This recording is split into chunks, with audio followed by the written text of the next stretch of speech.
Selamat datang kembali di pembahasan mendalam kita. Kali ini nih, kita mau fokus ke jantungnya komunikasi kepemimpinan, yaitu gimana sih cara merumuskan pesan Anda. Kita pakai materi dari Great Communication Secrets of Great Leaders yang Anda bawa itu. Kita bedar bagian I, mengembangkan pesan kepemimpinan. Ini penting banget loh, kayak fondasi gitu ya. Betul sekali. Seringkali orang langsung mikir bagaimana menyampaikannya, tapi lupa sama intinya. Apa sih pesannya? Dan kenapa ini fundamental? Langkah awal ini krusial banget untuk memastikan komunikasi kita punya arah, punya dampak. Oke, mari kita langsung aja deh. Sumber ini kan mendefinisikan pesan kepemimpinan. Tapi apa sih yang bikin beda gitu? Beda dari omongan sehari-hari atau ya sekedar info biasa aja gitu. Nah, beda utamanya itu di fokus sama tujuannya. Pesan kepemimpinan itu bukan cuma, update kerjaan biasa. Ini menyangkut isu-isu strategis yang gede-gede gitu loh. Arah perusahaan, kinerja tim, mungkin produk baru, atau perubahan budaya. Akarnya harus kuat di nilai-nilai inti organisasi. Visi, misi, budaya. Itu penting. Dan yang paling krusial nih, harus konsisten sama tindakan pemimpinnya. Dan disampaikannya juga teratur, ada iramanya, ada cadence. Tujuannya bukan cuma ngasih tahu, tapi bangun kepercayaan dan dorong hasil nyata. Oh, menarik ya. Jadi bukan soal pidato keren sesekali gitu ya, tapi lebih ke pola yang jalan terus. Ini nyambungnya ke kredibilitas dong ya. Saya baca juga di sumber ini, ditekankan banget soal rapuhnya kepercayaan kalau omongan nggak sejalan tindakan. Krusial sekali. Kredibilitas itu ibarat mata uang utama buat pemimpin. Sumber ini jelas banget kok. Bangunnya ya dengan selalu jujur, termasuk pas nyampein kabar buruk. Jangan sembunyiin. Terus, jangan janjiin yang nggak mungkin ditepati. Dan yang terpenting, ya lakukan apa yang diomongin, konsisten. Kredibilitas itu kayak kaca. Sekali retak, wah susah balikinnya. Tapi kan namanya manusia kadang kepleset juga. Gimana kalau retaknya udah kejadian? Sumber ini nyebut soal 3A. Kedengarannya simpel ya. Akui, minta maaf, perbaiki. Tapi di mana biasanya pemimpin itu jatuhnya pas coba menerapkan ini? 3 langkah itu, acknowledge, apologize, amend. Iya, kedengarannya simple. Tapi praktiknya, lumayan sulit. Acknowledge atau akui itu butuh kerendahan hati. Harus spesifik ngaku salahnya, bukan cuma, ya ada kekurangan, gitu aja. Terus apologize, minta maafnya harus tulus. Bukan basa-basi atau malah defensif. Nah, tantangan terbesarnya sering di amend, perbaiki. Ini bukan cuma janji loh ya, tapi harus ada tindakan nyata, bukti perubahan, komitmen nggak ngulangin lagi. Misalnya nih, kalau masalahnya komunikasi yang jelek, amendnya ya bikin sistem baru biar transparan. Bukan cuma bilang, oke, besok kita komunikasi lebih baik. Oke.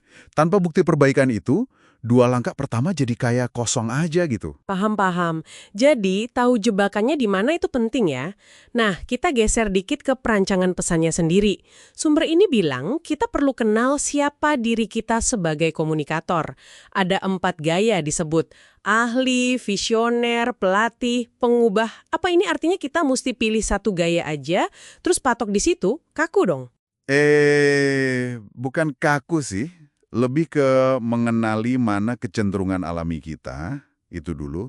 Terus manfaatin itu secara sadar, tapi tetap fleksibel, lihat situasi. Anda lebih sering pakai data dan logika. Mungkin tipe ahli. Atau suka menginspirasi pakai gambaran masa depan. Itu visioner. Atau kuatnya di pengembangan orang, pelatih.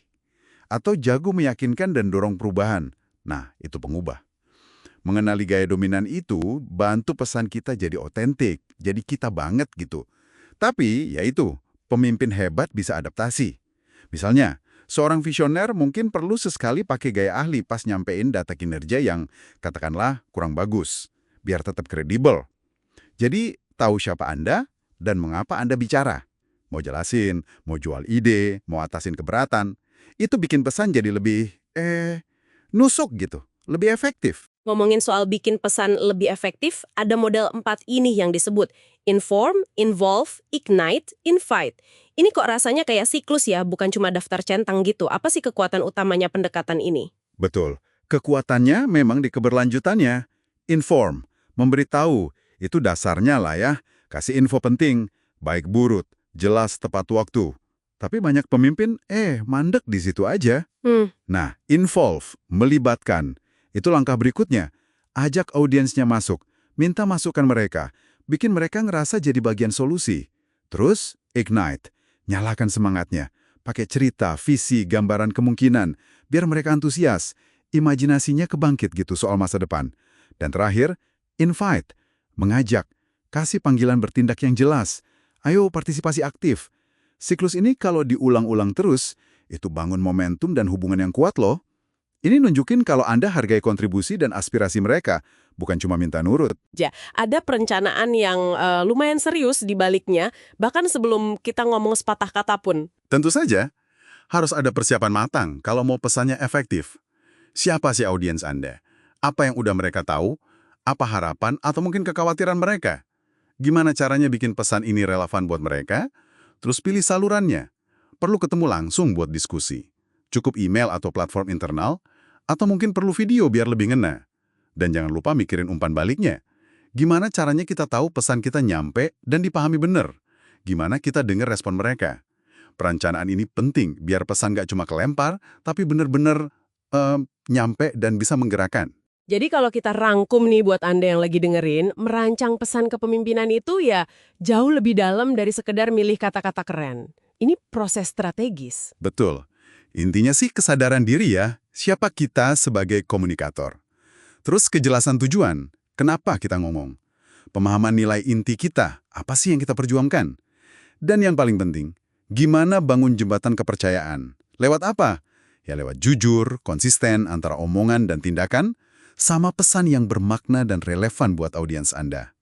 Fondasi ini nih yang bikin komunikasi Anda punya kekuatan untuk benar-benar memimpin. Nah, sebagai penutup nih, mungkin satu hal buat Anda renungkan sendiri. Dalam interaksi Anda sehari-hari, sekecil apapun itu, seberapa sadar sih Anda mastiin omongan dan tindakan Anda itu konsisten? Selaras nggak dengan pesan kepemimpinan dan nilai-nilai inti yang pengen Anda tanamkan di tim atau organisasi Anda? Coba direnungkan ya. Sampai jumpa di pembahasan kita berikutnya.